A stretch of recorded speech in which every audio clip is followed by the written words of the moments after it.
Des milliers de Québécoises sont toujours mal informées sur les risques liés au VPH, selon la Société canadienne du cancer.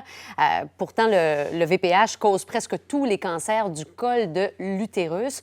300 Québécoises, d'ailleurs, reçoivent un diagnostic de cancer du col de l'utérus à chaque année. Et il y a des résultats d'un nouveau sondage léger, justement, qui nous rappelle à quel point il y a beaucoup d'idées préconçues sur le sujet et un manque d'informations. Et pour en parler, je reçois la médaillée olympique et championne du monde, Marianne Saint-Gelais, qui est avec nous. Bonjour. Allô. Docteur France Leduc, obstétricienne et gynécologue aussi, qui est là. Bonjour. Je commence avec toi, Marianne. Tu as des raisons bien personnelles de t'impliquer dans cette cause-là. Oui, en 2015, ma grande sœur a été touchée par le VPH. Donc, elle a eu une infection par le VPH. Donc, on a dû procéder rapidement à une évaluation. Puis bon, tout a été mis en place pour que justement rien de majeur se produise. Ma sœur, 2 ans plus tard, a pu quand même vivre une grossesse. Ça n'a pas été sans conséquences, mais il reste que ça ne l'a pas empêché de vivre des beaux moments. Mais oui, tu sais, moi, j'aime m'associer à des causes qui me parlent, puis à des causes qu'on peut changer, pour faire un changement. Puis c'est surtout que cette cause-là, eh bien, ça peut être évité. Fait que c'est ça qui est le fun à propager, c'est que... puis souvent, on pense, comme vous avez dit, qu'on est l'exception, mais on est plus souvent la règle qu'on pense. On va justement voir quels sont les chiffres. Docteur Leduc, c'est quoi? 75 des hommes et des femmes qui ont une vie sexuelle active qui vont contracter le VPH? Oui, ou qui ont déjà été sexuellement actifs par le passé. Puis ce qui est important de dire, c'est que ça touche pas seulement les femmes, mais les hommes aussi. Ouais. Puis que la majorité des gens sont en fait asymptomatiques, donc ils peuvent être infectés par le VPH et le transmettre lors des relations sexuelles, mais sans le savoir. Donc, quel est le message aujourd'hui pour les téléspectateurs qui nous regardent? Ce sont des infections et des cancers secondaires à ces infections-là qui sont évitables.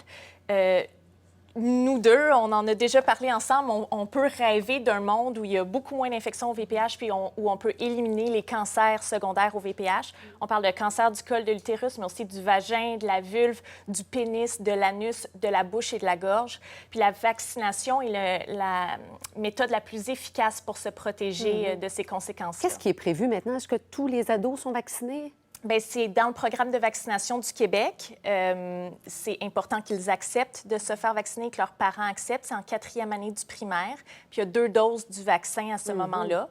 Le but, c'est de les vacciner avant le premier contact sexuel où leur système immunitaire répond mieux à la vaccination. Et je lis Mais que c'est aussi chez les adultes, ce vaccin-là. Les adultes aussi, Oui. c'est vrai, on pense aux ados. Mais 20 des Québécoises seulement ont été vaccinées? Malheureusement, plusieurs pensent qu'ils n'ont pas besoin d'être vaccinés parce qu'ils sont en relation monogame depuis plusieurs années, mais ils sont quand même des bonnes candidates à la vaccination. Marianne Saint-Gelais, je sais que tu es beaucoup liée à la jeunesse, que ça te touche beaucoup. Donc, c'est important pour toi de lancer le message aujourd'hui. Bien, c'est important parce que souvent, qu'on dit, on a l'impression qu'on n'est pas vraiment dans le public cible, tu sais. Et quand, justement, c'est arrivé avec ma sœur, bien moi, ma sœur, c'est une personne qui, ça faisait 10 ans qu'elle est avec le même partenaire. C'est une fille qui est active, qui prend soin de sa santé. Tu sais, je veux dire, exactement, qui était vraiment dans l'espèce de target, comme on peut dire, de femmes qui, justement, ça n'arrive pas à ces gens-là. Puis quand ça lui est arrivé, ça a été un choc, oui, pour elle personnellement, mais ça a été un choc pour nous aux alentours, parce qu'on fait comme, mon Dieu, si Marjorie peut être touchée par ce virus-là, bien, c'est sûr que nous aussi, on est à risque. Fait que c'est beaucoup ça aussi. Fait que oui, on fait partie des gens qu'il faut être sensibilisé, il faut être conscient exactement. Puis il faut prendre notre santé un peu en main, j'ai l'impression aussi. Puis je pense que ça commence par se sensibiliser puis connaître un peu qu'est-ce que c'est, puis aussi les choix qu'on peut faire pour aider à se protéger. Docteur Leduc, il y a encore des mythes face au VPH, justement? Bien, là, comme Marianne parle de sa sœur, mais un des gros mythes, c'est de penser que c'est héréditaire. Mais c'est pas génétique ou héréditaire, ce type de cancer-là. C'est vraiment lié à une infection virale au virus du papillome humain. Donc, tout le monde peut être touché. C'est pas parce qu'il n'y en a pas dans la famille qu'il faut pas se sentir concerné. L'autre chose, c'est que les gens pensent que le condom protégerait à 100 mais malheureusement, c'est pas le cas parce qu'il protège seulement les zones qui sont couvertes. Puis le VPH peut se retrouver sur la peau ailleurs. Je lis que près de 40 des répondants au sondage léger pensaient que c'était pas nécessaire, justement, d'avoir le fameux vaccin. Hein. Donc, il y a encore du travail à faire. Exactement. C'est pour ça qu'on est là aujourd'hui. On espère qu'on a répondu à vos questions pour ça. Et c'est important, donc, parce que, justement, on peut éliminer certains cancers. On le disait tantôt, c'est pas banal, là, les éliminer complètement. C'est ce qu'on veut viser dans le futur. on rêve à ça. Oui. Et dans votre pratique, vous le voyez, les gens ont beaucoup de questions. Il y a encore des idées reçues. Là. En fait, dans ma pratique, c'est toujours 1-à-1. Puis le but d'aujourd'hui, en fait, c'est d'atteindre plus de femmes et d'hommes au niveau de cette information-là. Dans ma pratique, par contre, on voit déjà une nette diminution des verrues génitales et des précancers et cancers du col chez les jeunes filles qui ont été vaccinées dans les 12 dernières années.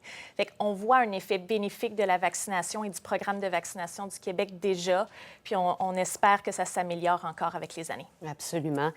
Marianne Saint-Gelais, en terminant, je ne peux pas te laisser partir sans te parler de Laurence Vincent Lapointe, suspendue pour dopage. Comment tu réagis à cette histoire-là? En ce moment, il est vraiment trop tôt pour qu'on puisse se prononcer sur un diagnostic comme ça. Je vais être à l'affût de ce qui va se passer, c'est certain, puisque je connais très bien Laurence, mais je pense que c'est peut-être pas approprié maintenant de moi donner... Mais comment tu as réagi en apprenant la nouvelle? Bien, c'est un choc. C'est sûr que c'est un choc. On est des athlètes, puis on veut toujours que ça se passe bien. Je sais qu'elle travaille très fort pour son rêve olympique. Puis on travaille tous très fort pour atteindre notre rêve olympique. Donc maintenant, c'est d'attendre les résultats puis de voir qu'est-ce qui va se passer avec tout ça. C'est le cauchemar de tout athlète. C'est sûr que ça ne doit pas être évident à vivre, c'est clair. Je vous remercie beaucoup à toutes les deux d'être venues nous parler ce matin. Merci. Bonne journée. Merci, bonne journée.